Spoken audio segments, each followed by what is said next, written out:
forcément, oui. Quand tu appelles dans un restaurant et que tu t'appelles Bernachon ou tu dis que tu es le petit-fils de Paul Bocuse, forcément, tu as une place qui est toujours plus... ça va toujours plus vite. Philippe Bernachon, chocolatier lyonnais, bonsoir. La vitrine lyonnaise du chocolat, Philippe Bernachon. Philippe Bernachon, bonjour. Bernachon Chocolat, tu es le dirigeant ? Je suis un des dirigeants. L'excellence du chocolat à la lyonnaise chez Bernachon. D'ailleurs, vous avez un gâteau qui est connu mondialement, le président. Oui, après la pression, il en faut. La maison Bernachon, immense chocolatier lyonnais. C'est une entreprise historique à Lyon, puis même en France, on peut dire. C'est combien de personnes embauchées, Bernachon Chocolat ? Moyenne sur l'année, on va être une cinquantaine. Pour moi, la maison Bernachon, c'est une maison de tradition, maison familiale, maison d'excellence. Monsieur Maurice Bernachon était en avance sur son temps.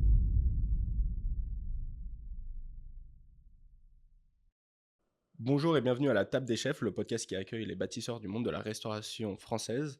Avant de commencer l'épisode, je tenais à vous remercier pour le soutien que vous donnez au dernier épisode, notamment celui avec Christophe Marguin, Jérémy Biasol, etc. Vous avez été d'un grand soutien, c'est peut-être un clic pour vous, mais pour nous c'est énorme. N'hésitez pas à le refaire, abonnez-vous, likez, commentez si le contenu vous plaît. Aujourd'hui j'accueille encore une fois un grand nom, petit-fils de Paul Bocuse et de Maurice Bernachon. Il dirige aujourd'hui l'entreprise nationalement connue Bernachon Chocolat. Aujourd'hui j'accueille Philippe Bernachon. Bonjour, je m'appelle Philippe Bernachon, je suis chocolatier à Lyon. Aujourd'hui, on va parler chocolat à la table des chefs. Philippe, bonjour. Bonjour. Comment tu vas ? Ça va, super. Je suis très content de t'accueillir. Tu viens grâce à Christophe Marguin qui a glissé ton prénom à la fin du podcast. Et quand il me l'a dit, j'étais déjà content de pouvoir te contacter. Il m'a donné ton numéro, etc. Donc je t'ai contacté. Merci de venir. On va parler de l'univers du chocolat, on va parler de Bernachon Chocolat. C'est une institution. Vous êtes à Paris et à Lyon. On reviendra un peu plus tout à l'heure. On va aussi aborder ton parcours. Mais tu n'es pas sans savoir que, comme à chaque émission, on offre un cadeau. Et ça commence bien déjà. Ouais, ça fait plaisir. Au moins, ça donne une bonne raison de venir. Merci. C'est un vin qui est coupé en cours de fermentation. Donc, c'est-à-dire que pour ceux qui ne connaîtraient pas, tout le raisin, tout le sucre n'a pas le temps de se transformer en alcool. Donc, c'est un vin qui est très sucré. De la région de l'Andalousie, de Pedro Jiménez, pour ceux qui connaissent ce genre de vin, c'est peut-être le plus réputé de cette région. Et c'est un vin qui se consomme très bien, appelé vin muté, avec le chocolat. Voilà. Donc, je vous mets le lien du caviste qui nous offre cette bouteille pour Philippe en description, comme à chaque fois. Tu me diras ce que t'en penses. Mais moi, je connaissais pas, pour être tout à fait transparent, le concept de vin muté. Je sais pas si tu connaissais. Je confirme, ça va bien avec le chocolat. Ok, super. Mais t'as un cadeau aussi pour moi ? Oui. Qui me fait très plaisir. C'est la première fois qu'on m'offre un cadeau, alors qu'est-ce que c'est ? Eh ben, c'est un assortiment de chocolat noir et lait de la maison. Donc, c'est super gentil. T'as un peu de ganache, un peu de praliné noisette, un peu de praliné amande. Juste le packaging est magnifique. Enfin, tout est beau. Et au moins, ça nous fait un super cadre pour entamer ce podcast. La première question, comme à chaque fois, c'est quel est ton premier souvenir de cuisine ? Eh ben, mon premier souvenir de cuisine, j'en ai beaucoup, mais le tout premier, je pense et j'imagine et j'espère que c'était un morceau de chocolat de la maison. Tu as quel âge ? Est-ce que déjà tu es né quand cette maison est créée ? Bernachon Chocolat. Oui, parce que la maison est créée en 53 okay. Par mon grand-père, ensuite il y a mon papa, et maintenant donc, je suis avec mes sœurs. Mais voilà, moi je suis de 78, donc en 53, là, ça fait déjà bien longtemps que la maison est créée. Et je pense que, comme moi j'ai fait avec mes filles, on fait toujours goûter un peu de chocolat dès le début, donc je pense que ça doit être ça. Tu penses que t'es tombé dedans quand t'étais petit, un peu à l'instar d'Obélix, et que sans ça, t'aurais pas été dans le chocolat ? Peut-être bien, ouais. C'est vrai que tomber dans la marmite, je le dis souvent. En plus, c'était une belle marmite, donc j'en ai bien profité. Justement, comment partir mieux dans le domaine du chocolat, et même plus particulièrement de la cuisine, qu'avec l'héritage qui t'est donné. Tu es le petit-fils de Maurice Bernachon, ça s'entend au nom, et tu es aussi le petit-fils de Monsieur Paul Bocuse. Donc deux énormes noms. Comment tu vis ça quand t'es enfant ? Est-ce que directement tu te dis, punaise, j'ai une sacrée pression sur les épaules ? Non, parce qu'on le vit simplement, parce que pour nous, c'est papy et papy, donc papy Paul et papy Maurice, donc ça, pour nous, ça n'a rien d'exceptionnel, entre guillemets, donc ça va tout seul. Tu te rends presque pas compte ? Ah non, pas du tout compte. Bah oui, compte, parce que forcément, Paul Bocuse, déjà, à cette époque-là, c'était une icône. Donc forcément, il y a ce côté un peu star. Mais après, on vit avec et ça va tout seul. Ouais, je vois. Tu grandis et tu te diriges pas directement vers la cuisine, si je dis pas n'importe quoi, tu pars en bac pro commercial. Ouais. Qu'est-ce qui fait ça ? Parce que l'école, on peut pas dire que c'était forcément mon truc. J'essaie de faire un BEP cuisine, mais ça marche pas forcément comme j'ai envie, donc j'arrête. Avant le bac pro ? Avant le bac pro, ouais. Du coup, je fais un BEP, pareil, vente action marchande. Et derrière, je fais mon bac pro commerce. Et en alternance, parce que voilà, l'école, toujours pas très fan. Donc, moins il y avait d'école, mieux c'était. Pas très fan et pas très bon, c'est ça ? Pas très bon. Si, j'ai eu mes 2 diplômes que j'ai passés, mon BEP et mon bac, donc ça, voilà, c'est fait. Mais pas très fan. Ouais, pas une appétence particulière. Non. Et du coup, tu vas en bac pro commerce, qu'est-ce qui te fait dire que c'est peut-être pas fait pour toi et peut-être que tu vas travailler pour l'entreprise familiale ? Dans le bac pro commerce, il y avait beaucoup de compta, beaucoup de assis au bureau, et ça, c'est pas forcément ce qui me plaît. Ouais. Et donc, je suis allé tout tranquillement en chocolaterie pour apprendre le métier de chocolatier. Et puis là, il y avait un monsieur qui, à l'époque, était chef chocolatier et qui m'a vraiment donné son amour du chocolat. Et quand on dit qu'on est chocolatier, tout le monde nous regarde avec des yeux pleins d'amour. Et c'est vrai que c'est un produit qui est fantastique parce que tout le monde l'aime, du noir, du lait, du blanc, avec des noisettes, avec des oranges, avec tout ce qu'on veut. Et c'est vrai que pour ça, c'est un produit qui est fabuleux.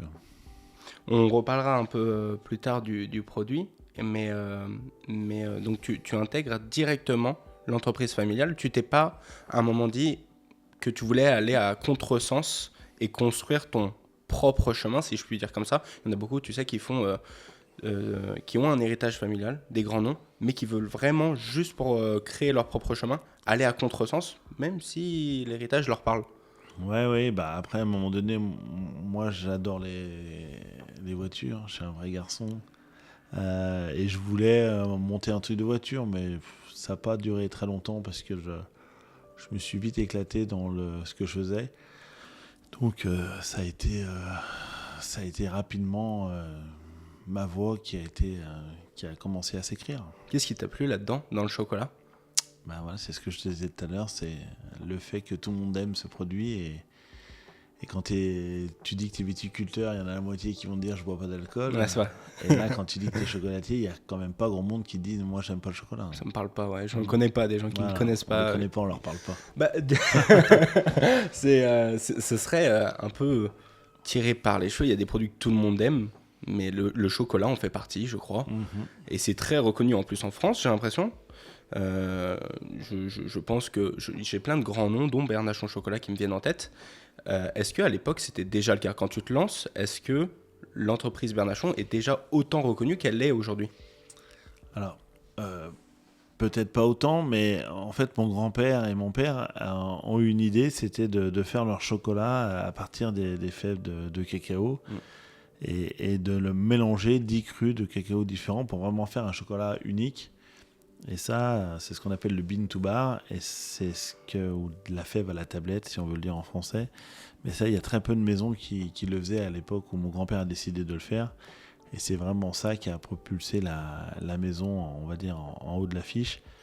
Et bien aidé par mon grand-père Bocuse qui, à chaque fois qu'il avait un journaliste, une télé, radio, presse écrite et tout, amenait ces journalistes chez Bernachon. Donc forcément, on parlait de Bocuse, on parlait de Bernachon. Et c'est ce qui faisait aussi ce buzz très, très lyonnais, mais après très, très français. Et qui a fait grandir cette maison au fil des ans. Ils s'entraidaient. Il y a d'ailleurs cette fameuse photo avec le gâteau dont on reviendra tout à l'heure, le président. On voit des 2 grands-parents, des 2 grands-pères plutôt, qui sont, je crois, qui se portent même sur des tas de chocolat avec le président, le gâteau de président. Et dans de multiples apparitions, nous on fait tout le temps des recherches avant d'interviewer. Je voyais beaucoup Bocuse, donc Paul, parler de Maurice. et Maurice parlaient de Paul. Donc j'avais l'impression, oui, déjà qu'ils s'entretenaient, mais si tu me confirmes ça. C'est ça. Le concept de Bean to Bar, on reviendra dessus tout à l'heure, mais tu peux déjà me confirmer que même si aujourd'hui c'était beaucoup à la mode, c'est beaucoup à la mode, pardon, à l'époque ça l'était pas du tout. Non, ça l'était pas du tout. Et puis, il y avait, pour les gens qui voulaient le faire, il fallait avoir un gros investissement au niveau des machines, parce que les machines étaient faites que pour les industriels et pas forcément pour les petits artisans. Qu'aujourd'hui, on peut avoir des équipements qui sont beaucoup moins onéreux pour démarrer, et du coup, il y a beaucoup plus de chocolatiers actuellement qui font du bean to bar, parce que l'enveloppe de départ est beaucoup moins importante qu'à l'époque. Quand tu décides de rejoindre l'entreprise familiale, comment réagit justement ton entourage? Est-ce qu'ils sont contents? Est-ce qu'ils sont plutôt réticents à cette idée? Non, ils sont plutôt contents, parce que je pense que quand on a une entreprise familiale et qu'on a des enfants qui frappent à la porte pour rentrer, tu es toujours fier qu'ils viennent te rejoindre. Mais après, je pense que mon papa a eu un petit conflit de génération avec son papa, que moi, j'ai pas eu de conflit, parce que je pense que mon père en avait quand même pas mal souffert à l'époque. Et que quand nous, on est rentrés, Stéphanie, ma sœur qui est juste au-dessus de moi, est rentrée avant moi. Et je pense que voilà, papa étant fils unique, ça lui plaisait bien qu'une de ses filles rentrait, puis après son fils, et puis après L'autre fille. Ok. Parce qu'on est bien d'accord, dis-moi si je me trompe, tu es le cadet. Je suis le plus petit. Donc il y a Candice, Stéphanie et Philippe. C'est ça. Donc toi, tu es le deuxième à rejoindre l'entreprise, et aujourd'hui, vous êtes tous les trois dedans. Exactement. Okay, on reviendra dessus justement. Tac. Ouais, les deux choses, je t'écoute, je mets tout mon cerveau pour ça, mais j'ai l'heure toujours, et j'ai toujours ça, donc mais je fais mon possible pour t'écouter. Aujourd'hui, pour ceux qui ne connaîtraient pas, même si étant lyonnais, je suis un peu biaisé, j'ai l'impression quand même que c'est rayonnant à travers la France. Je sais pas, tu me diras. Est-ce que tu pourrais décrire la maison Bernachon pour ceux qui ne connaîtraient pas justement? Alors, la maison Bernachon, c'est une maison familiale, donc qui a été créée en 1953 par mon grand-père, avec ma grand-mère. Ensuite, il y a eu mon papa, et maintenant, donc, je travaille avec mes sœurs. On a un restaurant Salon Thé qui est à côté de la pâtisserie, donc au 42 cours Franklin Roosevelt, dans le 6e arrondissement. Il y a 6 ans, on a ouvert une chocolaterie, une boutique à rue de Sèvres, 127 rue de Sèvres, dans le 6e à Paris. Donc ça nous fait un beau complément de vente et d'ouverture, on va dire, à Paris. Et tous les ans, depuis maintenant 18 ans, on travaille aussi avec le Japon. On travaille avec un grand magasin qui s'appelle Isetan, et ça nous permet d'avoir une ouverture, on va dire, sur l'Asie, donc au Japon. Et les clients japonais sont très friands de chocolat français, même international. Et ils vont déguster un chocolat très différemment que nous, on va le faire. Nous, on va prendre un chocolat, on va le boulotter en 2 secondes, et on va en prendre un deuxième et un troisième. Eux, ils vont être un peu plus japonais, on va dire. Ils vont le couper en 4. Le premier, ils vont le laisser fondre. Le deuxième, ils vont le croquer. Et ils dégustent. Ils dégustent vraiment. D'accord. Il y a un cérémonial un peu comme pour le thé. Et pour les chocolats, c'est pareil. Donc, c'est des clients qui sont... Moi, on m'a posé des questions au Japon comme jamais on m'a posé en France, parce que tu vois que les gens sont très pointus, très techniques, et ils veulent comprendre. Donc, ils nous posent des questions de fou sur nos chocolats. Donc ça, c'est hyper intéressant quand tu es là-bas, parce que humainement, professionnellement, tu as une vraie soif de découverte. Et du coup, c'est très enrichissant de communiquer avec eux. Je t'en demanderai un peu plus sur le Japon tout à l'heure. Tu sais, moi j'ai reçu des gens qui sont en pleine expansion, des gens qui sont quand même super bien installés. Déjà, pour moi, j'essaye de ne pas être biaisé. Bernachon s'est installé à travers la France. Mais j'ai été très surpris de voir qu'il y avait uniquement 2 boutiques et que la deuxième avait été créée il y a 5-6 ans, tu le disais tout à l'heure. C'est un choix. C'est pourquoi ne pas encore plus s'expandre quand on rayonne autant? En fait, nous, là, entre guillemets, mon grand-père, il voulait vendre ses chocolats que dans sa boutique.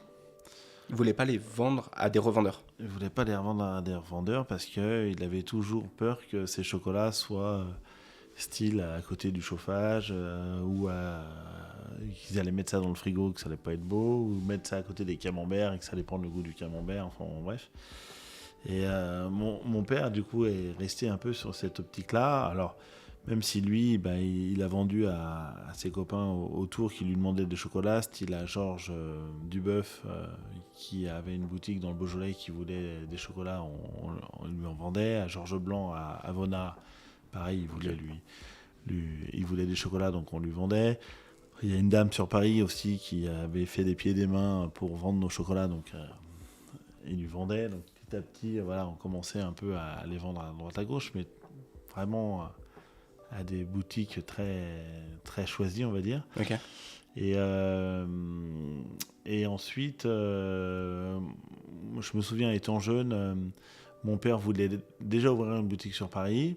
Et comme nous, on était jeunes et que lui, il était tout seul, à un moment donné, il s'est dit, bon, allez, on n'y va pas. Et puis avec mes sœurs, à un moment donné, on s'est dit, bon, ouvrir une deuxième boutique à Lyon, ça n'a pas forcément beaucoup d'intérêt parce que dans la tête des gens, Bernachon, il y a une seule boutique, elle est cours Franklin Roosevelt. Donc du coup, on a décidé d'ouvrir une petite boutique à Paris. Et oui, on en est très content parce que ça marche très bien.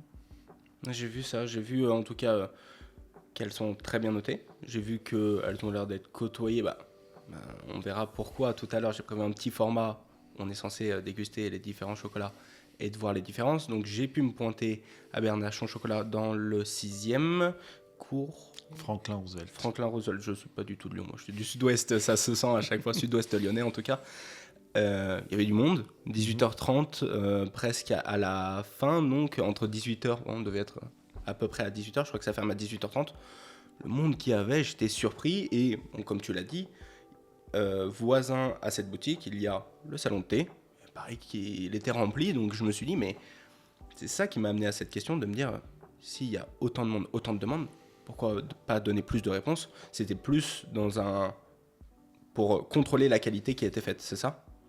Exactement. Ok, et donc là, Paris, c'est le salon de thé. Paris, il y a juste la boutique. Ah, ok. C'est tout fabriqué à Lyon et ça part de Lyon jusqu'à la boutique parisienne. D'accord, ok, je comprends.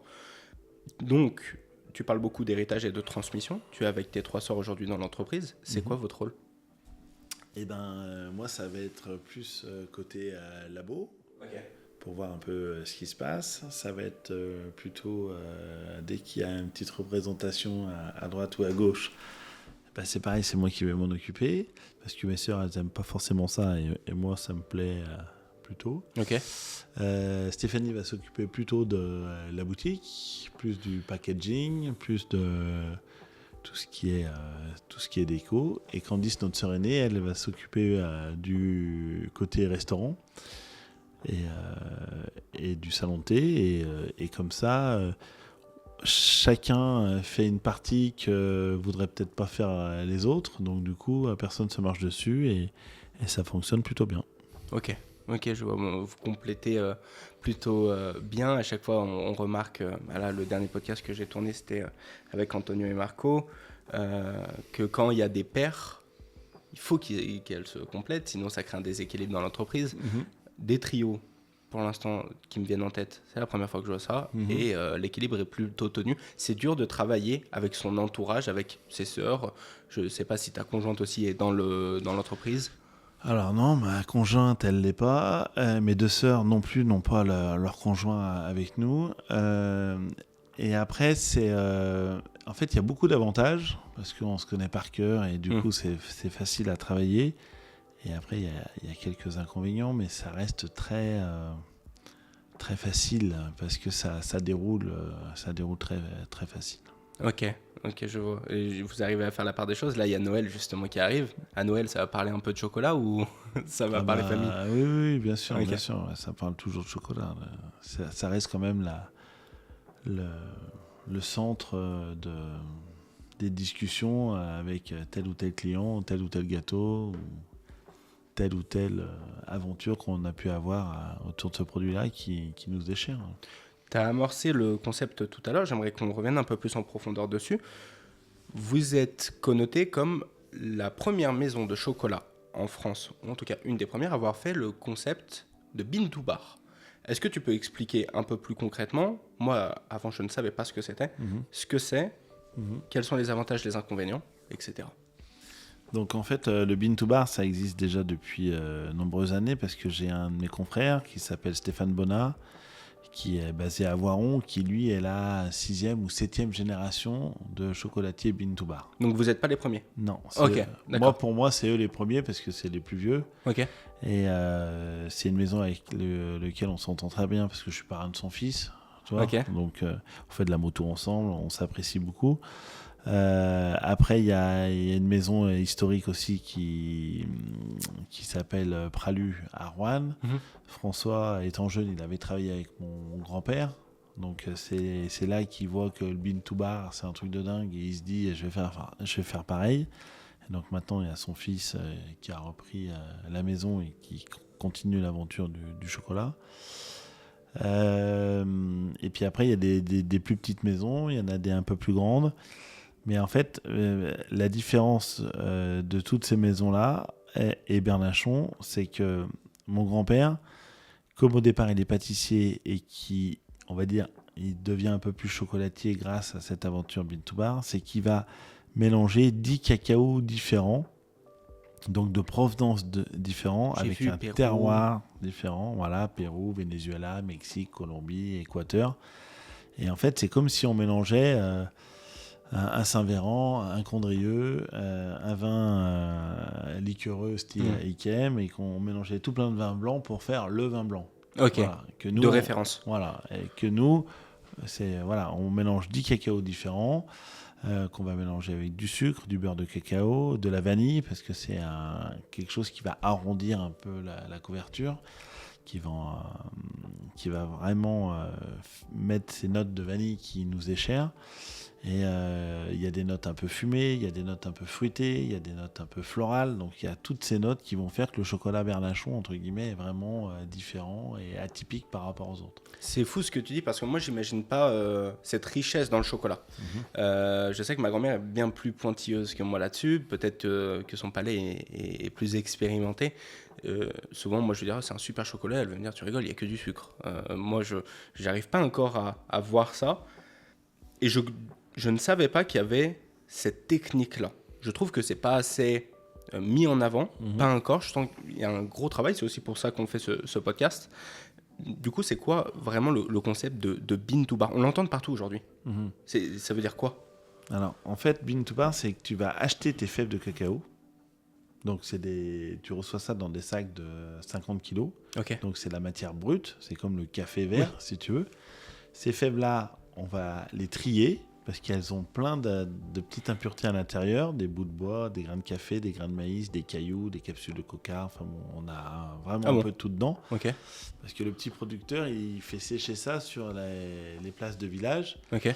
Et quand il commence à passer le balai pour tout récupérer, tout ce qui traîne, il va te le mettre comme ça, il va te le vendre au prix du cacao, et devant le caillou au prix du cacao. Donc, nous, avec des cailloux, on ne peut pas faire de chocolat, donc on est obligé d'évacuer tout ça. Et en même temps, on va évacuer tous ces corps étrangers qui ne nous plaisent pas. Et à partir de ce moment-là, on va faire ce qu'on appelle la torréfaction. Donc, la torréfaction, c'est exactement comme pour le café, sauf que le café, lui, va être grillé, que nous, on ne va pas griller. Nous, on va toaster, on va cuire, on va enlever l'humidité, mais il ne faut pas qu'on grille. Parce que si on grille une fève de cacao, quand on va manger notre chocolat derrière, on va avoir un goût de grillé. Et si tu manges un chocolat avec un goût de grillé, c'est que la torréfaction a été trop grande, et du coup, c'est pas bon. D'accord. Donc voilà, il faut vraiment aller en torréfaction pour vraiment faire sublimer ces fèves de cacao qui sont crues que nous, on va cuire. Et une fois qu'elles arrivent à ce qu'on veut, on va les passer dans une machine pour enlever la pellicule extérieure de la fève. Donc ça, c'est quelque chose qu'on n'a pas besoin qu'on évacue. À ce moment-là, on a quelque chose qu'on appelle le gruet. Donc c'est que l'intérieur de la fève, et donc c'est cassé un peu en 1000 morceaux. Ça, on va le récupérer. C'est là qu'on va faire nos pesées pour mettre 100 grammes de l'un, 100 grammes de l'autre, etc. pour faire notre recette. On va le mélanger avec du sucre. On va le mélanger avec du beurre de cacao. Le beurre de cacao, qu'est-ce que c'est? C'est le gras, on va dire, de la fève. Ok. Comment on arrive à avoir ça? C'est on prend des fèves qui sont torréfiées, on les presse. D'un côté, on va avoir le gras, donc le beurre de cacao, et de l'autre côté, on va avoir la matière sèche, le cacao en poudre. Donc, une fois qu'on aura mélangé notre gruau, notre sucre, notre beurre de cacao et notre vanille, on va passer dans différentes machines pour vraiment affiner et vraiment pour que quand on goûte notre chocolat, on ait vraiment quelque chose de lisse. Parce qu'encore une fois, si tu goûtes un chocolat et que c'est un peu granuleux, c'est que ça va pas être bon. Ok. Donc, on passe dans différentes machines pour vraiment avoir quelque chose de lisse. Et il y a une dernière étape qui est très importante qu'on appelle le conchage. Et le conchage, ça veut dire qu'on met toute cette gamme, tous ces produits dans la conche. Et la conche, ça va durer 40 heures chez nous. Et c'est ce qui va donner le croquant, le brillant et le fondant du chocolat. C'est la dernière étape que ça va faire du chocolat, c'est grâce à cette conche. D'accord. C'est un peu comme un vigneron qui va mettre son vin dans un tonneau. Toi, ça va l'arrondir, ça va le finir, ça va lui donner cette dernière pâte. Et ben nous, la conche, c'est exactement pareil. Et une fois que ça a conché pendant 40 heures, on va faire ce qu'on appelle la courbe de cristallisation. Donc on passe de 45 à 30 degrés et on va ce qu'on appelle tirer la couverture. Donc ça veut dire qu'on vide ce gros tank de 250 kg dans des moules de 3-4 kg et on va faire durcir notre chocolat. Donc on va le passer de 45 à 30 degrés et on le met dans ces moules-là. Et en fait, ces moules-là, on les met dans la chambre de stockage qui est à 15 degrés. Le lendemain matin, on les récupère. On les plie, on les stocke et on les laisse encore 2-3 mois tranquilles. Pareil pour que le chocolat il s'affine, parce qu'un chocolat qui a 1 jour et un chocolat qui a 3 mois, je parle de la matière brute, de la couverture, celui qui a 3 mois sera toujours meilleur. Tout le temps. Tout le temps. Et on a une limite où on peut le faire reposer presque 2 ans. On pourrait, mais on n'a jamais trop essayé. Mais après, je pense qu'à un moment donné, ça doit régresser un peu. D'accord, Voilà. ok. Bon, c'est un processus Mais énorme. ça, il faudra venir voir le jour où tu viendras me voir au travail. C'est dans l'arrière-boutique. Donc, c'est ça aussi qui est intéressant. C'est qu'on a la boutique et derrière... Là où je suis allé. Voilà. D'accord. Là, on a toute l'arrière-boutique. Et là, on visite tous les ateliers. Et c'est ça qui est très intéressant parce qu'on voit vraiment la matière brute avec les fèves de cacao et le chocolat en produit fini. Et c'est tout au même endroit. Moi, ça m'intéresse beaucoup. Même si j'ai pas une mémoire folle, je pense que je réécouterai pour assimiler tout ce que tu viens de dire. Donc, si je comprends bien, le concept, c'est très vulgarisé en bean to bar, c'est de faire tout ce que tu viens de décrire toi-même. C'est ça. De la réception des fèves à la fin. C'est ça. Et 90%, on va dire, des chocolatiers en France achètent leur couverture, donc leur tablette de chocolat, qui vont fondre pour faire leur bonbon de chocolat. Ça, c'est pas du bean to bar. Ça, c'est pas du putain. Il y a très peu de maisons qui font comme nous, on va dire à 10%, et encore je suis large, qui vont acheter les fèves, les transformer pour faire leur chocolat. Pourtant, j'en entends plein parler de bean to bar. Enfin, il y en a beaucoup qui se disent bean to bar. Oui, parce qu'il y en a beaucoup qui vont acheter des fèves, un sac, 2 sacs, 3 sacs, 100 kilos, et qui vont bricoler un peu pour essayer de faire du chocolat, et qui y arrivent plus ou moins. Mais ils vont faire pour une sorte de tablette, pour 2 sortes de tablettes, pour 3 sortes de tablettes. Mais ils vont pas faire pour l'ensemble de leur gamme. Et ils vont s'appeler bean to bar. Et ils essayent de s'appeler bean to bar. C'est un peu trompeur. C'est comme si j'avais un restaurant bio avec une salade César qui est bio et Et pas le reste. Ouais. Ok. Mais après, c'est comme l'histoire des boulangers et des points chauds. C'est Oui. comme... voilà. ça fera toujours débat. Exactement. Ok.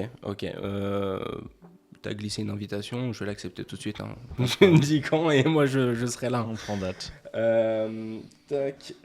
Alors, on a vu bean to bar. Est-ce que tu peux me raconter, j'ai entendu 1001 choses à propos peut-être du gâteau le plus connu de Bernachon Chocolat. C'est le gâteau sur lequel il y a 8000 spéculations.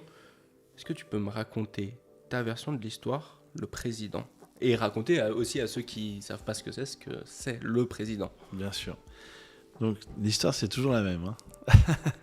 Hein. C'est un gâteau qui a été servi donc, par Paul Bocuse à l'Élysée pour Valéry Giscard d'Estaing, qui était le président de la République à l'époque, Ok. c'est en 1975.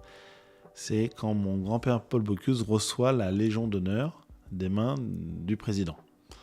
Donc, à ce moment-là, ils font un déjeuner à l'Élysée. Mon grand-père Bocuse, il crée la soupe VGE pour Valéry Giscard d'Estaing. Donc, Ok. c'est une soupe aux truffes avec du feuilletage sur le dessus. Il y a d'autres plats qui sont faits par d'autres chefs amis de Paul Bocuse lors de ce déjeuner-là. Donc, tu as 3 gros, tu as Michel Guérard.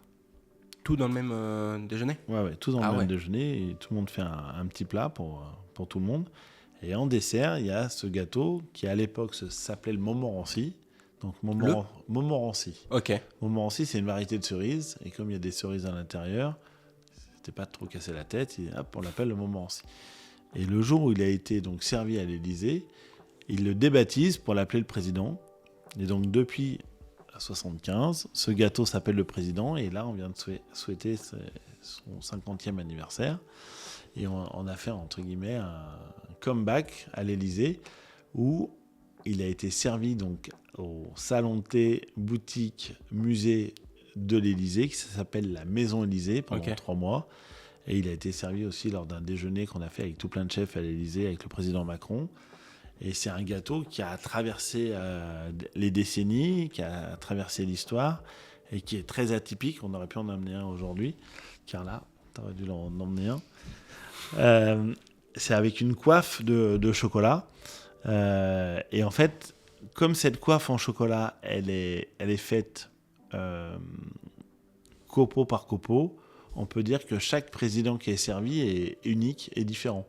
C'est jamais les mêmes parce que la déco dessus, même si entre guillemets c'est toujours pareil, mais en fait c'est jamais pareil parce que comme ces copeaux sont tout faits à la main, bah c'est quelque chose d'unique et on le trouve que chez Bernachon. D'accord, ok. Bah, tu vois, tu me dis que l'histoire est tout le temps la même, mais moi j'ai lu une histoire comme quoi c'était Maurice qui l'avait fait pour le mariage de Paul.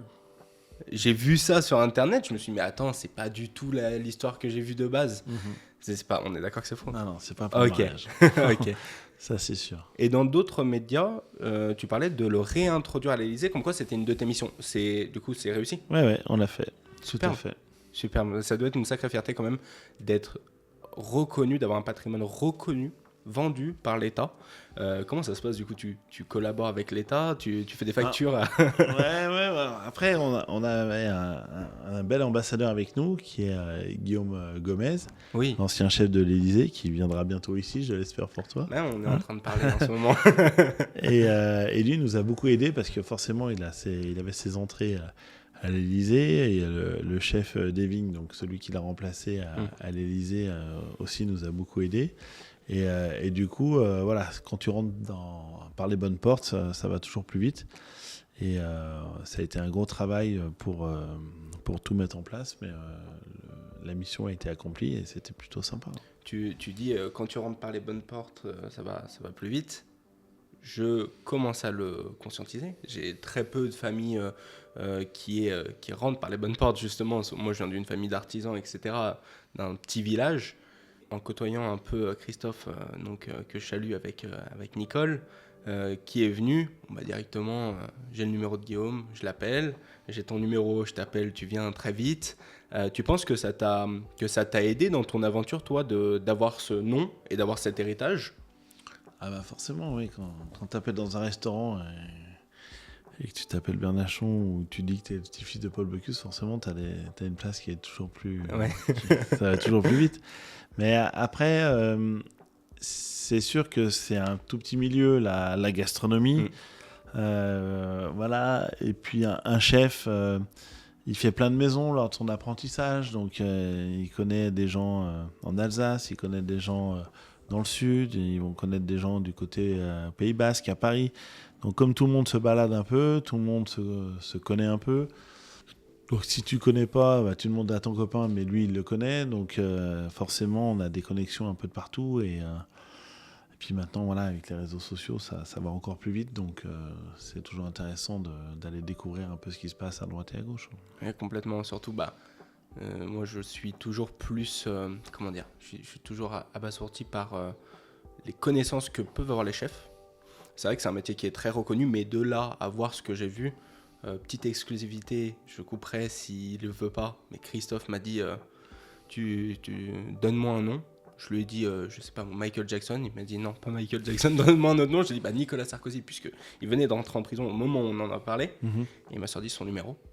Et j'ai donné plein d'autres noms. À chaque fois, il me sortait les numéros. Je me disais, mais c'est pas possible, où est-ce que ça s'arrête? Et moi, je ne savais pas qu'il y avait autant un réseau. Alors, justement, parce que c'est petit la gastronomie, Mais d'une, c'est très reconnu. Et de deux, quand on a travaillé à l'Élysée, quand on est chef des Toques Blanches Lyonnaises, aujourd'hui tu présides Bernachon Chocolat, tu es le dirigeant. Je suis un des dirigeants. Un des dirigeants. On est tous les 3 dirigeants. Ouais. Je pense que ça ouvre des portes et c'est incroyable en fait. Ça met aussi beaucoup le point faible, tu me confirmeras, mais une pression sur les épaules ou pas du tout? Oui. Après la pression, bien sûr, il en faut hein, pour avancer, sinon c'est pas drôle, on s'endort. Donc c'est toujours intéressant d'avoir des objectifs et de pouvoir avancer et toujours avoir une idée en tête et d'avancer.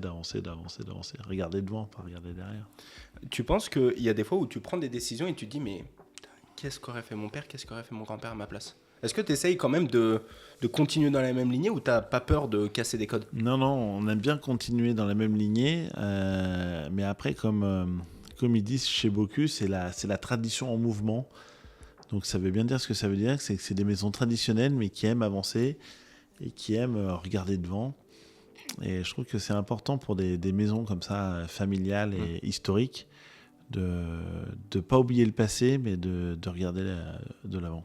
Quand on parle de tradition en mouvement, ça sous-entend qu'il y a des valeurs tellement fortes ou des principes tellement forts auxquels il ne faut pas déroger. C'est quoi ces principes, toi, dans la maison Bernachon, aujourd'hui, ce à quoi il ne faudrait pas déroger? Eh bien, ce qu'il ne faut pas, c'est décevoir ses clients, parce que c'est quand même eux qui font vivre la maison. La qualité, il faut toujours qu'elle soit au top, sinon le client, pareil, il va voir ce qui se passe ailleurs et tu mets beaucoup de temps à les récupérer par la suite. Et puis voilà, cette histoire de transmission aussi, parce que je pense que c'est important pour que les jeunes générations apprécient le bon goût et les belles choses, c'est de leur faire goûter, de leur faire découvrir. Et je trouve que c'est important de prendre des jeunes dans nos cuisines ou nos labos pour faire avancer ces maisons qui s'endorment pas et qui avancent et qui sont, on va dire, historiques, mais qui ont besoin de cette jeunesse pour avancer. Tu parles de faire goûter des choses à des jeunes, ça tombe bien. Ça me fait une transition toute faite sur le chocolat. Et pour ça, j'ai prévu un petit test, tu n'es pas sans savoir, on ne va pas jouer une spontanéité. J'ai apporté 3 chocolats, un Eco Plus, un d'une gamme moyenne, qui s'appelait modestement Excellence, et un de tes chocolats.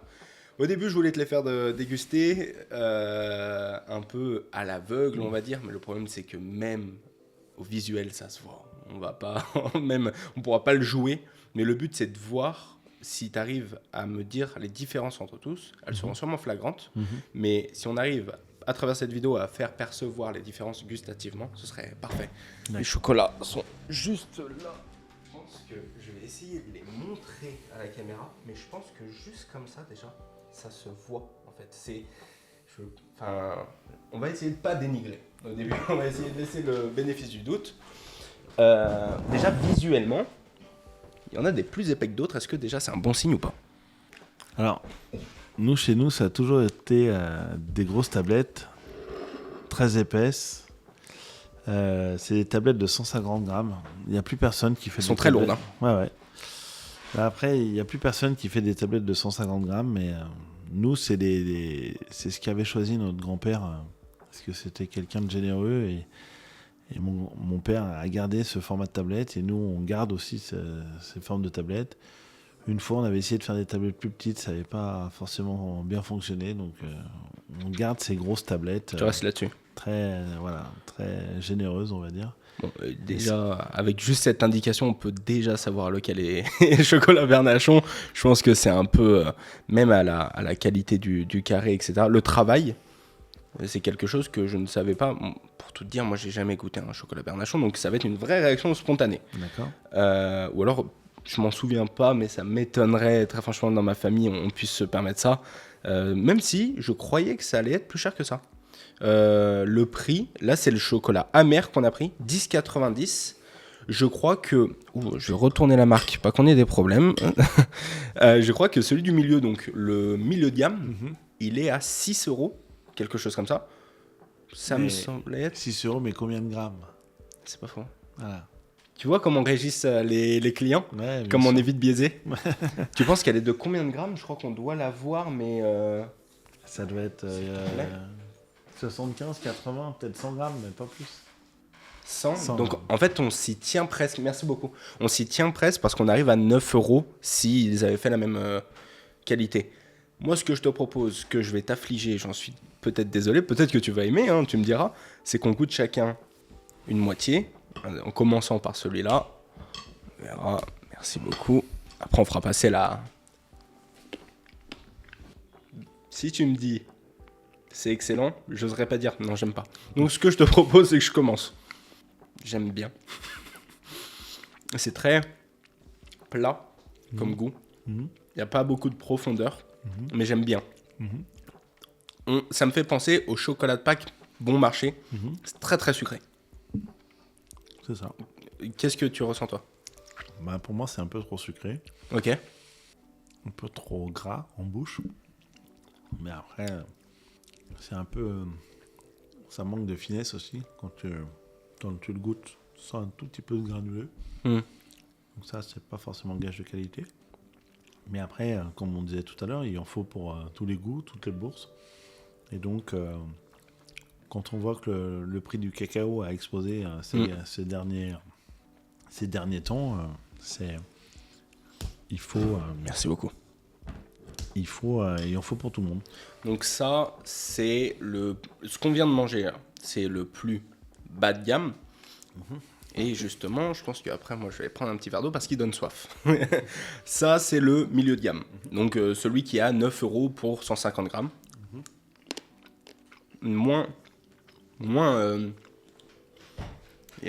agressant en bouche, je sais pas comment dire ça. Et il y a un peu plus de profondeur. En fait, j'ai l'impression qu'il est un peu plus... Tout à l'heure, tu utilisais le terme toasté. Je sens une certaine finesse, un peu plus. On est moins sur le chocolat de Pâques, bon marché, etc., que moi, j'ai l'habitude de consommer. Et par contre, on est sur un chocolat un peu plus amer, j'ai l'impression. C'est vrai. C'est vrai? Tu as Punaise. raison. Bientôt, je travaille chez Bernachon Chocolat, moi. Et ça, toi, ça t'arrive de manger... Voilà, je vais poser une question un peu rhétorique. De manger de ce genre de chocolat? Pas souvent. Ouais, j'imagine bien. Ouais. Donc là, ça... amer, chez nous, c'est 62% de cacao. Et déjà là, juste le carré, je sais pas comment dire, mais il est lourd. Et tout à l'heure, en coupant la plaque, j'ai dû y mettre... je suis pas des plus maigres, j'ai dû y mettre de la main. Juste la texture, c'est autre chose. Il y a un côté un peu soyeux, là, quand tu le fais fondre. La différence est flagrante. La différence est folle. Moi, personnellement, comme j'ai dit, j'ai jamais goûté ce genre de chocolat. Donc, le tien. Ce chocolat-là ne me donne pas envie de boire. Le mot qui le décrirait parfaitement, c'est équilibre, je trouve. Parce que, donc, Cathy, qu'on salue, que j'ai eu à la vente, m'a dit que, pour commencer, le amer, c'était l'intermédiaire parfait et que ça allait plaire à tout le monde, certes, mais ça a quand même du caractère. Ça a de la profondeur et juste même à la texture, en fait, il est moins gras, il est moins mou. J'ai l'impression que lui était un peu chaud presque. Tu vois ce que je veux dire ou pas? Est-ce que c'est gage d'un bon chocolat? Après, les gens se focalisent souvent sur le pourcentage de cacao. En se disant, plus il y a du cacao, plus il va être amer, plus il va être bon. Ça, c'est un 70%, je crois. 62. 62? Amer, c'est 62. Super amer, c'est 75. Ok, Et le classique, on va dire chez nous, c'est 55. C'est la couverture nature, on appelle ça. d'accord. Mais il y a des fois, il faut mieux en prendre un avec un petit peu moins de cacao, mais chez son artisan chocolatier, Bernachon ou un autre, mais que d'acheter un 98% au supermarché. Ça existe? Ouais, bien sûr que ça existe. Ok.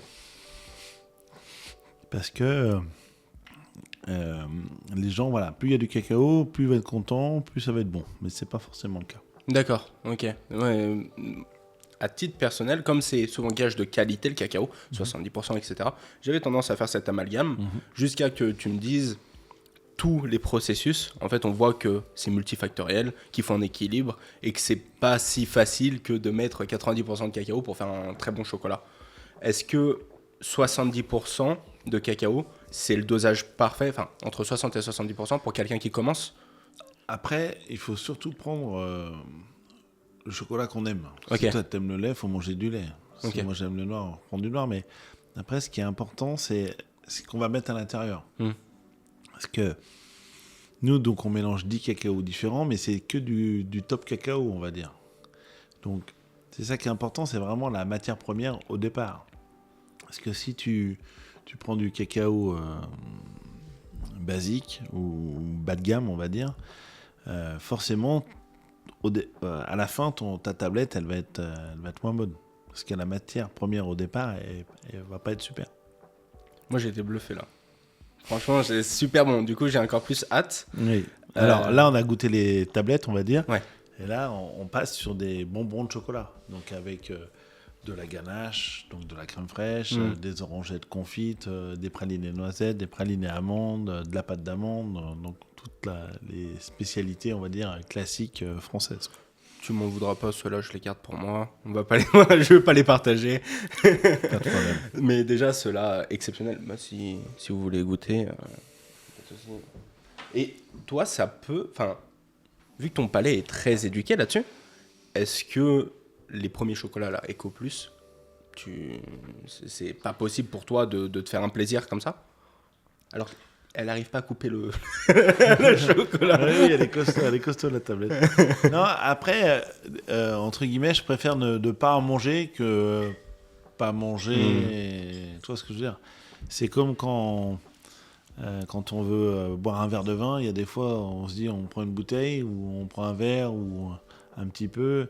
Il y a des fois, tu te dis, il faut peut-être mieux en prendre un peu moins, mais d'une super qualité, qu'un peu plus dans une qualité un peu moindre. Je suis d'accord avec ça. Voilà. Je suis d'accord avec ça. Moi, je connais plus ça sur les viandes, famille de chasseurs. Donc forcément, quand j'ai un ami qui m'amène et qui me dit « Punaise, j'ai pris un super label rouge en jambon, je vais passer un petit coup de gueule, mais à grande enseigne, ça n'a rien à voir avec... je ne sais pas si tu connais le sud-ouest lyonnais. Moi, j'ai un ami qui fait ses propres viandes là-bas, à Saint-Laurent-d'Agny. C'est autre chose. Je sais que moi... Et des fois, ils vont même pas voir la différence, en fait. C'est ça qui est le plus triste. Le Mais palais, après, il il faut le faire goûter. Goûter. C'est ça c'est là comme ça qu'on va éduquer les gens, en leur faisant goûter. Ok. Tac. Bon, écoute, je pense que ça aurait été... J'imaginais plus de challenge, mais dès que j'ai vu le visuel, je me suis dit, non, ça va être très compliqué. Même le prix, d'ailleurs, il y avait une énorme différence entre le milieu de gamme, 10 milieux de gamme et le Eco Plus, alors qu'il y avait bien plus de différence au niveau du coût entre le haut de gamme et le milieu de gamme. Donc en fait, c'est peut-être pas pour toutes les bourses, mais je sais que si un jour je peux me le permettre, comme dans la viande par exemple, ou le vin, je préfère tendre vers quelque chose de plus de qualité et consommer un peu moins. C'est ça. Là en tout cas, j'ai plus pris de plaisir sur un carreau que sur une tablette entière de Eco Plus, je pense. Ok. Bon. Il y a quand même quelque chose qui m'interpelle, c'est que je vois de plus en plus de chefs aller dans le chocolat. Énormément. Pour ne pas les citer, parce que je ne sais pas s'ils voudront que je les cite, mais j'en vois des petits, des grands, des très grands chefs, notamment qu'on a déjà cité plusieurs fois, donc Ducasse, qui fait ses propres chocolats. Ducasse Chocolat, je crois que ça s'appelle. Pourquoi ça attire autant de monde aujourd'hui? C'est par passion?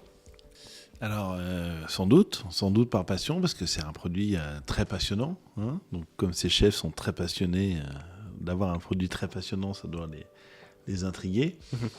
Et c'est aussi, j'ai envie de dire, pas moins compliqué, parce que c'est pas ça le terme, mais on va dire un restaurant, ils vont acheter de la viande, il faut qu'ils fassent la viande dans les 2 jours, 3 jours, pour servir.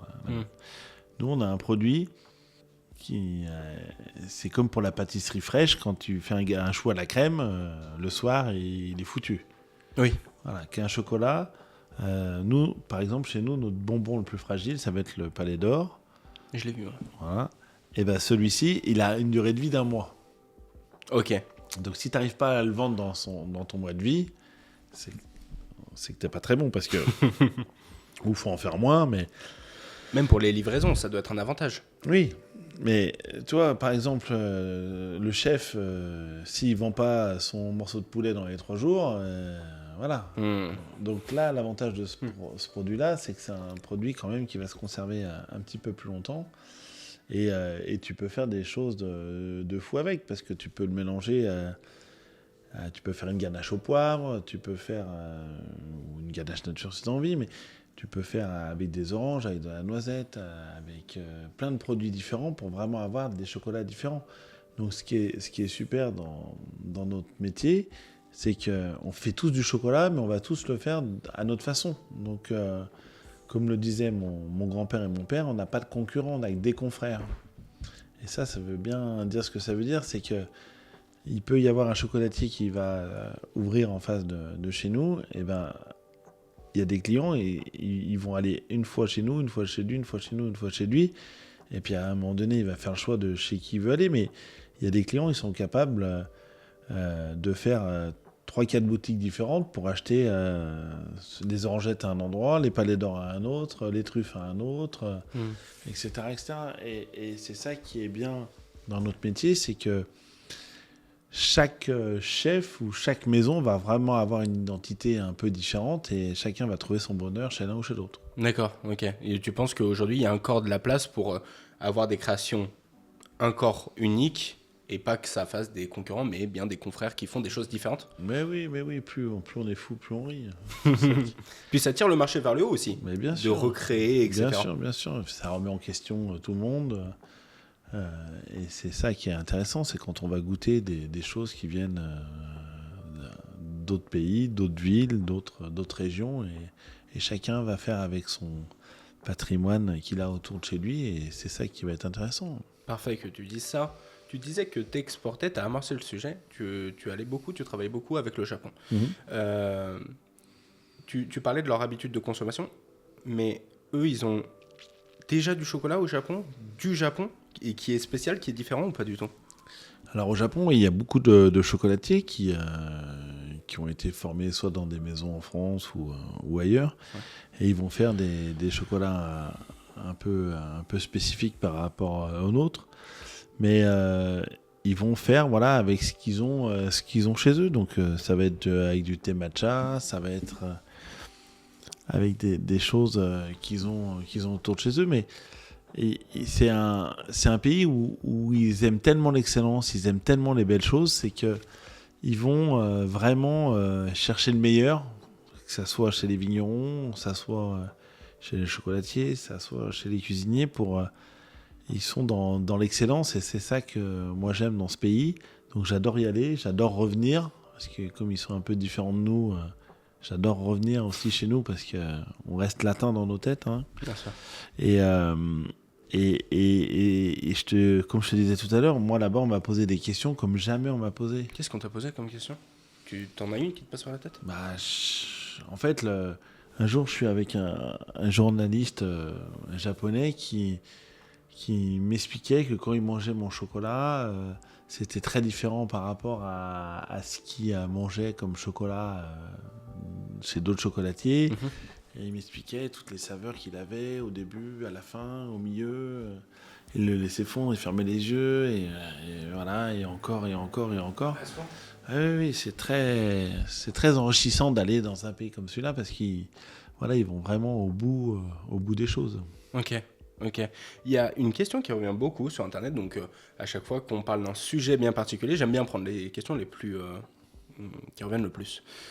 Une question à propos de quand va disparaître les fèves de cacao?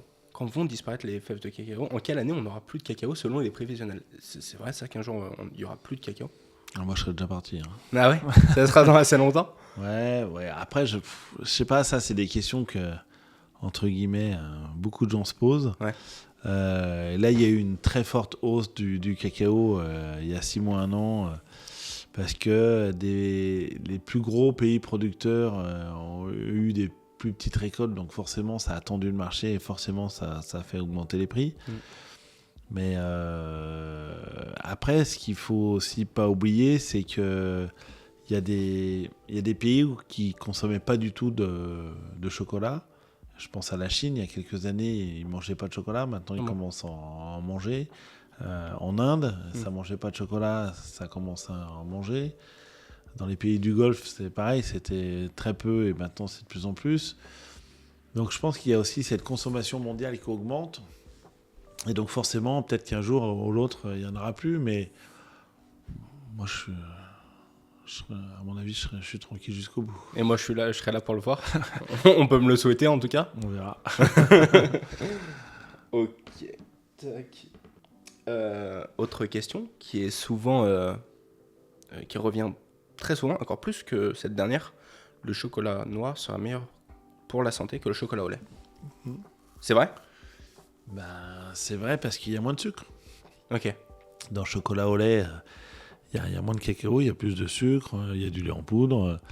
Donc forcément, plus il y a du sucre, on va dire moins c'est bon. Donc le chocolat noir va être meilleur pour la santé que le chocolat au lait. Quelque chose aussi qui est très assimilé, c'est que le chocolat au lait est moins travaillé que le chocolat noir. C'est plus un produit d'excellence, le chocolat noir. C'est vrai aussi ? Oui, après tous les amateurs de chocolat vont parler que de noir.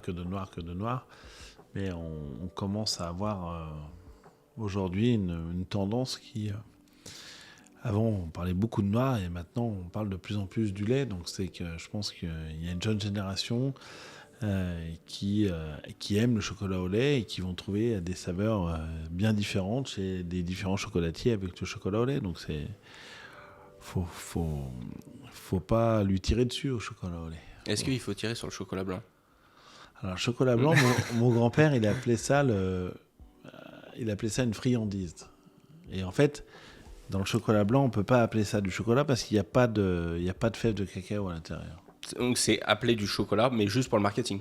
En fait, c'est appelé chocolat parce qu'il y a du beurre de cacao dedans. Ah, ok. Donc il n'y a pas de cacao, mais il y a du beurre de cacao. Donc forcément, il y a un peu de cacao, mais là, c'est encore plus sucré et c'est encore plus gras. Donc c'est encore moins bon. Donc voilà. Mais après, en chocolat blanc, c'est pareil, il y a des gens qui vont... nous, on en fait des fois avec des amandes effilées grillées à l'intérieur, avec un petit peu de miel, un peu de chocolat blanc. Voilà, ça peut être très, très gourmand, mais c'est vrai que c'est pas très politiquement correct, on va dire. Une autre question qui était énormément posée, c'était que le chocolat n'est pas quelque chose de bon pour la peau, que ça donnerait des boutons. J'en ai pas vu un seul sur ton visage depuis le début. Ouais, non, ça c'est... C'est encore une fois des mythes. Après, ce qu'on peut dire, c'est que le chocolat a vraiment un côté addict, un peu comme une drogue. Et ça j'en suis persuadé parce qu'on voit les clients qui viennent chez nous et qui viennent limite chercher leur dose pour se calmer un peu. Quoi. C'est une drogue légale. Ouais, c'est une drogue légale. Tu penses pas que c'est plutôt à l'instar du sucre plus largement ? Ah ben si, oui, forcément le sucre aussi, il y a ce côté très addict qui fait que les gens aiment le sucre. Et il y a du sucre de partout. Pas que chez les chocolatiers. Ouais, mais souvent on les blâme. Souvent on les blâme, on dit que le chocolat c'est blindé de sucre, etc. Alors que déjà il y a certains fruits où il y a énormément de sucre, peut-être naturel mais du sucre quand même. Ouais, partout il y a du sucre. On peut reconnaître un bon chocolat en le craquant, en le cassant.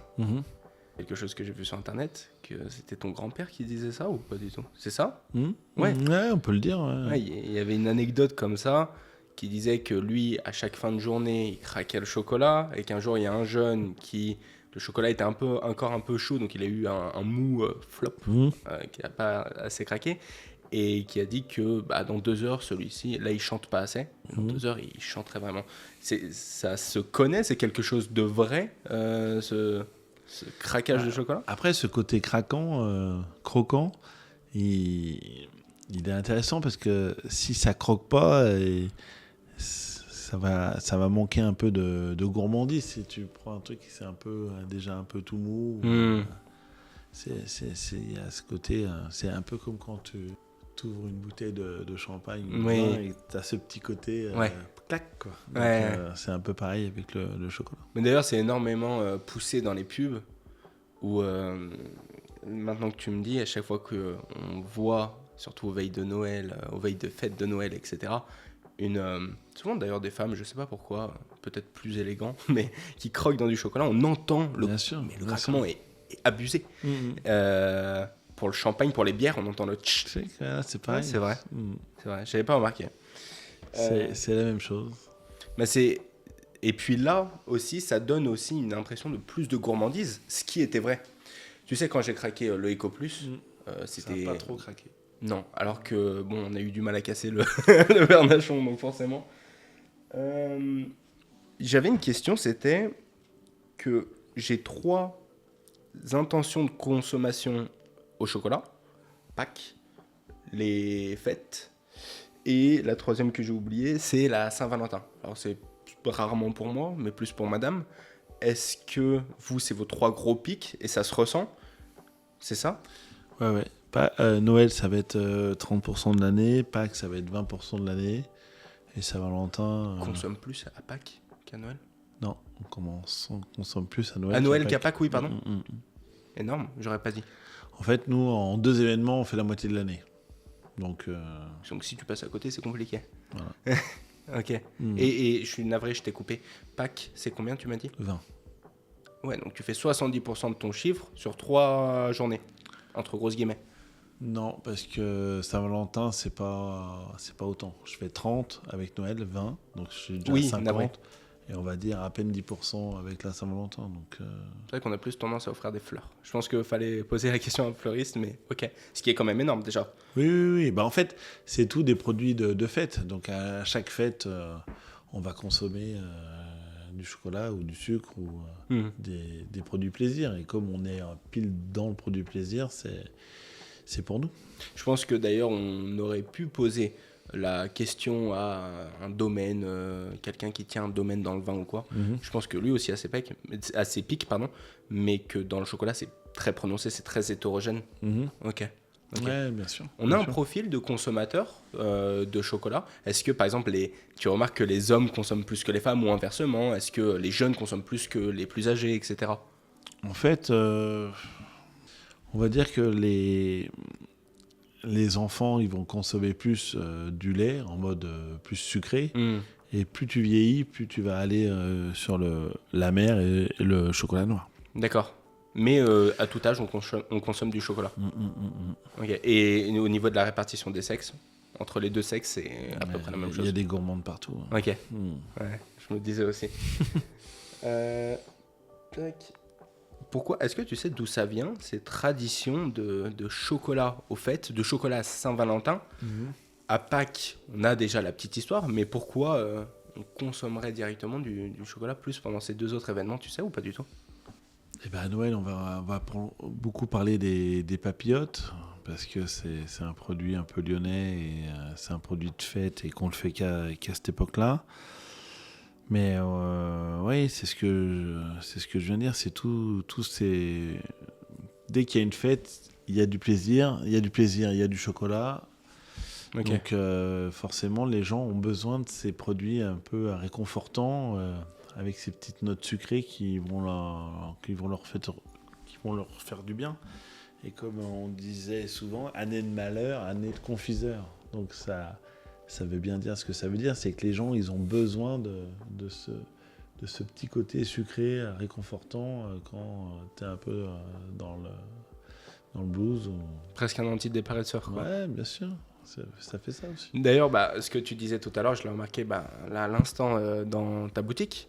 Les gens, quand ils entrent, déjà la boutique est magnifique, j'essaierai de mettre des images. Quand ils entrent, c'est très beau déjà, mais aussi quand ils achètent, ils ont déjà le sourire et premier réflexe, ils regardent, ils viennent de l'acheter, ils l'ont vu le produit, mais ils prennent en compte, regarde, ce que j'ai acheté, incroyable. Ou comme quand nous, on reçoit une bouteille, on tourne, on regarde, on l'examine. Il y en a, ils n'ont pas passé la porte, qu'ils ont déjà ouvert la boîte ou la tablette pour taper dedans. Elle m'a retenu, hein. Lisa. Elle m'a retenu, mais non, ça se fait pas, tu peux pas emmener du chocolat déjà consommé, etc. Je dis, ça va, c'est son chocolat, il le connaît. J'aimerais faire une transition revenir un peu sur Bernachon Chocolat, plus précisément sur le futur. Aujourd'hui, bon, comme tu l'as dit, tu es à la tête avec tes deux sœurs, vous êtes tous les trois à la tête. Est-ce que vous avez des objectifs pour le futur, peut-être un développement encore plus gros ou pas du tout? Quelle est votre vision? On va déjà essayer de maintenir ce qu'on a créé. Et puis à un moment donné, oui, il faudra avancer. Donc, est-ce que c'est une deuxième boutique à Paris? Est-ce que c'est l'ouverture d'une autre boutique à l'étranger? Est-ce que c'est d'ouvrir une autre boutique à Lyon? Est-ce que c'est... on n'est pas... Il n'y a rien de fixé, il n'y a rien de fermé. On va prendre ça comme ça. Au moment venu. Voilà, tranquillement. C'est combien de personnes embauchées, Bernachon Chocolat? Moyenne sur l'année, on va être une cinquantaine. Ok. Et puis là, pour les périodes de pic, on est plus nombreux pour tout ce qui est mise en boîte, à la vente. Donc ça, on monte un peu plus. Félicitations. Donc, tout mon respect. Je sais que c'est peu mis en avant en France les chefs qui embauchent. On sait que c'est pas facile tous les jours d'embaucher. Je suis loin d'être à 50, mais c'est déjà pas facile. Énormément de respect à apporter sur ton entreprise, sur les emplois que tu génères avec tes sœurs. Aujourd'hui, si tu devais plus développer dans un pays, tu penses que tu resteras en France ou tu iras à l'international? Après, je pense que pour bien se développer à l'international, il faut déjà avoir une bonne base en France. Parce que ce que les étrangers vont venir chercher, ça reste quand même du produit français, 100% français. Donc je pense que c'est important déjà d'écrire son histoire en France pour pouvoir après le développer à l'étranger. Ouais, ok. Donc là pour l'instant, c'est pas dans les plans d'en ouvrir d'autres et encore moins à l'international. Pour l'instant, on prend notre temps. Ok, c'est très bien. Est-ce que tu as d'autres objectifs sur Bernachon Chocolat, maintenant que tu as remis le président à l'Élysée? Est-ce que tu as d'autres objectifs? Là, pour l'instant, c'est de faire une bonne fin d'année. Comme on arrive vraiment à grosse échéance de l'année. Bien démarrer la prochaine. Et puis, il n'y a pas de but précis ou de... Même pas faire venir ta fille? Non, mais après, les filles, elles viendront si elles en ont envie. J'ai des neveux, j'ai des nièces. C'est pareil, il y en a qui commencent déjà un peu à travailler avec nous. Ok. Donc ça, je pense que ça se fera naturellement. Et puis, mais moi, je pense que c'est important déjà d'avoir une expérience pro à droite ou à gauche pour voir un peu comment ça se passe, de faire des stages, de partir à l'étranger. Pareil, de voir comment ça se passe. Je pense que de se balader avant, c'est bien parce que quand tu te balades pendant que tu travailles, après on te le reproche toujours. T'es pas là, t'es encore parti. Machin. Donc moi j'ai la chance de pas mal voyager et j'adore ça, j'adore découvrir d'autres cultures, d'autres pays et je trouve que c'est hyper enrichissant. Donc plus tôt tu le fais, mieux c'est. Je vois. On vient de commencer de parler de tes filles, pardon. J'aimerais parler un peu plus de toi. Et pour ça, pour commencer cette partie, j'aimerais te poser un QCM. Donc c'est des dilemmes auxquels Philippe Bernachon pourrait être confronté. Souvent c'est entre deux choix, tu peux argumenter ou pas. Tu vois comme tu veux. Okay. Le premier pour te donner un test, c'est chocolat noir ou chocolat au lait? Alors moi j'adore le chocolat au lait. Donc, ah ouais? Quand on est chocolatier, qu'on dit aux gens j'aime le chocolat au lait, ils te regardent en disant mais il est fou celui-là. Mais chez nous, c'est du chocolat au lait avec un peu de noisette à l'intérieur. Okay. Comme j'adore ce produit, j'adore notre chocolat au lait. Mais j'aime le chocolat noir aussi. C'est bien ça qui est compliqué pour moi, c'est que j'aime beaucoup de choses. Chocolat nature ou parfumé? Nature. Il y a eu un gros avènement à un moment du chocolat à la pistache ou je ne sais quoi. En tout cas, moi, je ne connaissais pas ça. Je connaissais pas non plus. Je connaissais le chocolat noisette, c'est un peu plus commercialisé. Est-ce que vous, c'est quelque chose que vous travaillez tout autant que le chocolat nature? Alors, nous, on fait beaucoup de chocolat nature avec différents pourcentages de cacao. Mais on va aussi beaucoup travailler avec des des inserts à l'intérieur. Donc ça peut être du praliné, ça peut être de la pâte d'amande, ça peut être de la pâte à tartiner, ça peut être des oranges, des amandes, des noisettes. Parce que en fait, on s'aperçoit que les gens, ils adorent quand même le chocolat avec quelque chose à l'intérieur. Ok. Donc on leur propose plein de choses. C'est quelque chose qui est venu avec le temps ou ça fait... Ça, à l'époque de mon grand-père, c'était déjà un peu comme ça. Ok, Ouais. j'aurais pas dit. Alors, prochaine question. Je suis désolé, il s'éteint tout le temps. Tac. Pour quelqu'un qui commencerait le chocolat, tu lui conseillerais plutôt du chocolat abordable ou du chocolat haut de gamme? Bah, nous, on est plutôt dans le chocolat haut de gamme, donc je lui dirais plus d'en acheter moins, mais d'acheter mieux. C'est pas plus compliqué à prendre en bouche quand on n'est pas très éduqué au niveau du palais? Bah, après, c'est une éducation à faire comme tout le reste, donc... mais je pense que c'est plus intéressant d'en manger moins, mais de bonne qualité. Hein. Ok, je vois. Bah, après, tu vois, avant de goûter, je m'étais dit, bah, ça doit être un peu plus amer, ça doit être un peu plus, ça doit demander plus de maturité du palais, justement. Ouais, j'ai juste trouvé ça meilleur, mais ça m'a pas... Après, on a pris un amer à 62%. 62. Donc forcément, peut-être qu'il y a d'autres gammes, mais moi, ça m'a pas déplu. Je pense que n'importe qui le goûte...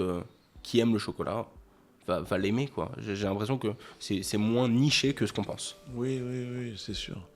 Après, il en faut pour tout le monde. Hein. Il y en a, ils vont aimer des choses un peu plus sucrées, d'autres un peu moins. C'est ça qui est génial, c'est comme quand on va goûter une bouteille de vin, il y en a qui vont l'aimer, d'autres un peu moins. Donc il en faut pour tout le monde, c'est ça qui est super. Et il ne veut pas reconnaître mes doigts. Consommer ou offrir? T'as plus tendance, toi, à offrir du chocolat ou à en consommer? Bah, j'en offre pas mal, ça c'est sûr. Mais j'en consomme aussi beaucoup, donc on va dire moitié-moitié. Bah, j'ai l'impression que c'est un des produits où on offre le plus, le chocolat. Ouais, puis c'est un produit facile. Et puis comme tout le monde aime, t'es sûr de pas te tromper. C'est pas faux. C'est pas faux. Alors que le vin, ça va dépendre des goûts, etc. Là, on prend une tablette comme je viens de prendre, ou même à la noisette pour aller un peu plus dans... pas le travail, mais le côté... je trouve ça un peu plus gourmand, la noisette.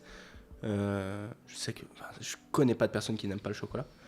Les fleurs, ça va dépendre. Moi, je pourrais offrir des fleurs. Je crois qu'il y a une couleur qui veut dire que certaines significations, je ne sais quoi, j'ai pas envie de m'aventurer là-dessus. Mais les fleurs, c'est compliqué. Le vin, c'est compliqué. Le chocolat, c'est une valeur sûre. Exactement. Donc, en cadeau, c'est parfait. Continuez. Tradition ou innovation? Tradition. Sans hésiter. Si, mais c'est comme je disais tout à l'heure, la tradition en mouvement. C'est un peu de tradition et un peu de modernité, donc c'est toujours sympa. Ça doit être dur de trouver le juste milieu. Il n'y a pas de règle d'or où on se dit, bah tiens, il faut faire comme ça. Très subjectif. Et après, de toujours innover, c'est bien, mais après, tu perds un peu tes clients, je pense, parce que t'innoves, mais à la fin, tu sais plus trop quoi leur proposer, donc... quand tu restes dans la tradition, ça reste toujours la même ligne, en fait. Ouais, évidemment. C'est ça qui est un peu plus... Moi, je trouve que c'est plus intéressant. Tu penses qu'il n'y a pas un piège à rester trop dans la tradition, à ne pas sortir de sa zone de confort? Non, mais tu restes dans la tradition, mais de temps en temps, tu fais un peu d'innovation. Comme D'accord. ça, au moins, mais les gens qui veulent chercher la tradition, ils viennent chez toi, ils trouvent la tradition. Et ceux qui veulent des choses un peu plus twistées, on peut leur proposer aussi certaines choses. La majorité, ça reste du traditionnel. Ouais, chez nous, c'est plus la tradition qui va primer. Ok, c'est ce que j'ai vu, mais alors biaisé ou pas, je sais pas. Quand j'ai commandé la tablette, il y avait beaucoup de personnes qui voulaient une tablette bien spéciale, etc. Et je me suis dit, mince, peut-être que je fais une erreur. J'ai essayé de tendre l'oreille, de dire, j'ai glissé d'ailleurs, je vais faire un podcast avec Philippe pour qu'il me guide un peu. Ils m'ont guidé vers du simple, basique, pour comparer. Mais je me suis dit, peut-être que l'innovation aujourd'hui, c'est peut-être un peu mieux. Et non, tu dis le contraire. Ouais, moi je reste dans la tradition. Ouais, après, c'est ce qui a mené à construire cette grande maison. Donc, ouais, ça fait plus de 70 ans que ça dure. On va pas tout révolutionner. Paris ou Lyon? À Lyon. Ah ouais. Merci. Parce qu'il y en a beaucoup qui... Des fois, pour rire, quand j'invite des gens de Paris, je dis, par contre, nous, j'espère que ça vous dérange pas, on est à la capitale de la gastronomie. Donc, ça se passe à la capitale de la gastronomie. Alors, souvent, ils nous disent oui, hein, évidemment, mais souvent, ils nous disent que Paris est en train de rattraper Lyon. Tu le sens, toi? Après Paris, oui, c'est une grande ville, beaucoup de monde, beaucoup de touristes. Après les tendances, ça va, ça vient. Mais à Lyon, on reste quand même une grosse ville du bien manger. Donc c'est vrai que ça reste la capitale de la gastronomie. Ouais, je suis bien d'accord aussi. Lyon en premier, Paris après. Le dernier que j'ai, il est un peu délicat, mais tu peux dire les deux si tu veux. Bernachon ou Bocuse? Alors ça, une fois, on me l'avait déjà posé. Ah ouais? Ouais. En fait, il y a une journaliste qui m'avait posé la question, c'était vous auriez pas préféré vous appeler Bocuse que Bernachon? Ah. Et là, tu dis waouh, qu'est-ce qu'elle me raconte, elle-là? Et là, très simplement, je lui avais sorti le truc. Je fais bah non, Bernachon, moi ça me va bien. En plus, je suis plus sucré que salé. Donc, j'avais vu ce passage. Voilà. Oui, maintenant que c'est cette phrase. Ça m'avait pas marqué quand elle avait dit ça. Ouais, mais Peut-être parce que tu as très bien réagi. En fait, j'avais réagi du tac au tac. Et donc, au départ, c'était un reportage sur mon grand-père Bocuse. Et quand elle dit ça, et quand je réponds ça, elle réagit elle aussi direct en disant bah le petit-fils a le même sens de l'humour que son grand-père, machin et tout, etc. Donc voilà, non, je reste Bernachon. Pourtant, de ce que je connaissais de ton deuxième grand-père, donc Paul, tu te rapproches, j'ai l'impression, beaucoup de son style de vie. Un style de vie simple, où on va consommer de la qualité, mais si je dois aller dans le stéréotype, très loin du coincé gastro. Tu vois ce que je veux dire ou pas? Non pas que ça soit péjoratif, mais plus bon vivant. Est-ce que je me trompe? Oui, bah ça, bon vivant, oui, il n'y a pas de souci. Hein. Tu parlais de moto tout à l'heure. Alors moi, dans ma famille, là, c'est mon père qui jubile derrière sa télé. Mais tu as d'autres passions à part ça? Bah, la moto, l'auto, la gastronomie, le vin, les voyages. Le rugby aussi. Ah ouais? Ouais. Non, mais je suis assez ouvert à beaucoup de choses, donc je suis très curieux. Donc j'aime bien découvrir plein de choses. Question personnelle, t'as quoi comme moto? En ce moment, j'ai une Goldwing. Ah ok, énorme. Moi un jour j'espère travailler assez pour pouvoir offrir la moto de ses rêves à mon père, c'est un S1000 RR. Mais ouais, il en fait en piste et tout, à un niveau modeste. Mais lui c'est un mordu de ça, mon petit frère aussi. Moi j'ai pas eu ce talent très vite. Donc quand j'étais beaucoup petit. de pistes. Et mon petit frère, beaucoup d'enduro. Ah, enduro. Ouais. Beaucoup d'enduro, mon père beaucoup de pistes, mais mon petit frère est le plus grand prodige que j'ai vu de mes yeux, sans côtoyer la scène professionnelle. Je sais qu'on a 5 ans d'écart. À 2 ans, il faisait déjà de la moto. C'était de la folie. On est en train de digresser complètement, mais ça me plaît, donc c'est pas bien grave. À 9 ans, quand j'avais 9 ans, il en avait 4, il était meilleur que moi déjà. On était sur une 80 Piwi. On venait de sortir de la 50 Piwi, et lui, il avait une petite pocket bite. Et il m'atomisait. Et lui, il avait la 50 et moi la 80. Il m'atomisait. Après, on est passé sur une 110 TTR. Bref, on a tout fait. Mon père a toujours voulu nous mettre à la moto. Ça a pris sur un, moins sur l'autre. Moi, je suis plus auto. C'est rare, souvent, quand je rencontre des gens qui sont dans la cuisine, qui héritent de ça, et ils sont focus cuisine. Toi, à un moment de ta vie, tu t'es éparpillé sur d'autres passions? Ou alors, très vite, tu te dis, oui, certes, il y a le chocolat, mais pas que. Oui, il y a le chocolat, mais pas que. Ok. Ouais. Parce que j'aime tellement plein de choses que je suis très curieux et j'aime bien découvrir plein de choses. Et je serais malheureux si je me contenterais que de chocolat. Tu penses que c'est bien, encore une fois, dans ce domaine, d'avoir un équilibre de plusieurs passions? Ouais. T'es un gros bosseur ou plutôt 40 heures? En fait, je suis un... Comment dire, Carla? En fait, j'aime me lever tôt. Okay. Donc ça, dans le métier que je fais, c'est plutôt pas mal parce que ça se passe plus souvent le matin. Mais j'aime bien aussi me coucher tard des fois. Donc des fois, il en manque un peu. Donc je suis obligé de faire des petits temps calmes ou des petites pauses pour pouvoir Tu dors peu? récupérer. Je dors de moins en moins, on va dire. Et quand j'étais plus jeune, je dormais plus et là, je dors un peu moins. Ah bon? Souvent, c'est l'inverse. Ah non, plus tu vieillis, moins tu dors. Bah, moi, je dors de moins en moins parce que le travail. Mais je me suis dit, plus je vais vieillir, plus je pourrais dormir parce que... Ouais. Non? Non, ça Bon, marche je suis mal barré pas. alors. C'est fini. Est-ce qu'il y a un livre, un artiste que tu consommes que tu aimerais plus mettre en avant à travers ce podcast? Un livre, non, là, je fais... Tu lis pas? À part l'équipe de temps en temps. Et après, un artiste, j'ai vu il n'y a pas très longtemps M en concert à Fourvière. Et j'ai C'était en octobre? Non, en été, c'était au Théâtre Antique. Ah ok, autant pour moi. Et j'ai trouvé cet artiste très proche de son public parce qu'à un moment donné, il va dans l'arène, on va dire, il met carrément dans le public. Ah mais dans la fosse? Dans la fosse, mais même dans le gradin. Et c'est rigolo parce qu'il s'était vraiment arrêté devant moi. Donc là, tu le voyais vraiment en live. Et j'ai trouvé un côté aussi très humain parce qu'il y a dans la fosse, justement, il y avait une partie de la scène qui était un peu surélevée. Et là, il y avait des personnes à handicap.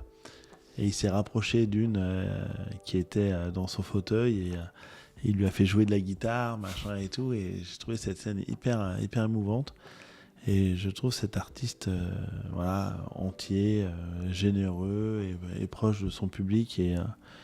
Et quelques temps après, j'ai vu que, par exemple, pendant une fête de la musique, à Lyon, je crois que c'était, il était pareil. Et à un moment donné, il a joué dans la rue, comme ça, quoi, pour les gens qui passaient. Donc, punaise. Voilà, alors que M, ça a l'air d'être un très gros nom. Je connais pas très bien. Mais tu regarderas. J'écouterai. Ouais. Je te dirai honnêtement ce que j'en pense. Ouais. C'est quoi comme style? C'est un peu... c'est rock? Ouais, c'est un peu rock. Okay. Il fait de la guitare un peu... il change 4-5 fois de guitare durant le concert. Un vrai rocker. Il a toujours des tenues un peu à paillettes, il met ses cheveux en l'air. C'est un artiste. Ok. J'écouterai pendant les séances de sport. Je pense que ça s'y prête plutôt bien. Ouais. Écoute, je te dirai. La question de fin du podcast, comme à chaque fois, est-ce qu'il y a des personnes que tu verrais bien à ta place, que je pourrais inviter? Alors, quand Christophe, tu lui poses la question, il parle de Guillaume Gomez et de toi et de moi. Donc moi, je peux te reparler de Guillaume Gomez parce que je pense que c'est un exercice qui lui plairait bien. Et puis pour toi, je pense que ça peut être sympa. Et puis, je vais citer mon ami Sébastien Bouillet, qui est pâtissier chocolatier à Lyon et qui, pareil, qui a plein de choses à dire et qui est hyper entier et qui, je pense, fera le job avec toi. Énorme. Moi, je l'ai toujours dit ici, mon rêve, c'est d'inviter Monsieur Etchebest. Un jour, j'y arriverai, tout doucement. Tu veux son numéro? Tu l'as? Ah bah oui, on peut l'avoir, ça, il n'y a pas de problème. Si tu me fais ça... Alors, tu sais quoi, tu vas dire à Sébastien de venir un de ces quatre et Sébastien, je pense qu'il pourra te faire venir. Tu as son numéro à Sébastien? Oui, bien sûr. Ce serait, si ça se passe comme ça, ce serait énorme. Ouais, on verra, on va pas prendre la peau d'ours. Christophe, Guillaume, j'essaye de l'avoir. Il a toujours un emploi du temps hyper chargé. Et de rester 1h30 au même endroit sans lui donner à manger, je sais pas si ça va marcher. Je donnerai à manger, c'est pas grave. J'essaierai, je prendrai des chocolats ou je ne sais quoi, j'essaierai, je ferai de mon mieux. Écoute, moi ça a été un honneur. Ce que je vais faire, c'est comme à chaque fois, je remercie et je te laisserai pour le moment blanc. Merci à toi pour ta disponibilité, ta convivialité. Merci encore une fois pour le cadeau. Avec plaisir. Très gentil de ta part, je te dirai ce que j'en pense et du chocolat et de M. Du coup. Merci à vous pour le soutien que vous apportez. N'hésitez pas à nous dire si ça vous a plu, à vous manifester en commentaire, en likant, en vous abonnant. On est une petite chaîne, ça nous importe énormément. Si on a 5 commentaires et vous en amenez un de plus, ça nous fait plus 20%, c'est énorme pour nous. Voilà, je vous remercie pour votre écoute. J'espère que ça vous a plu et je laisse sur le moment blanc. Moi, je veux remercier Enzo pour son travail parce que je trouve que Voilà, c'est de la jeunesse qui avance, qui entreprend, et je trouve que c'est très important que la jeunesse entreprenne, et je trouve que tu le fais bien, et je te souhaite plein de réussite dans ce que tu vas faire. C'est tout ? C'est tout. Ah, c'est très gentil. Même pas de message promotionnel, venez chez Bernachon, je sais pas quoi. Sympa. Top, merci beaucoup.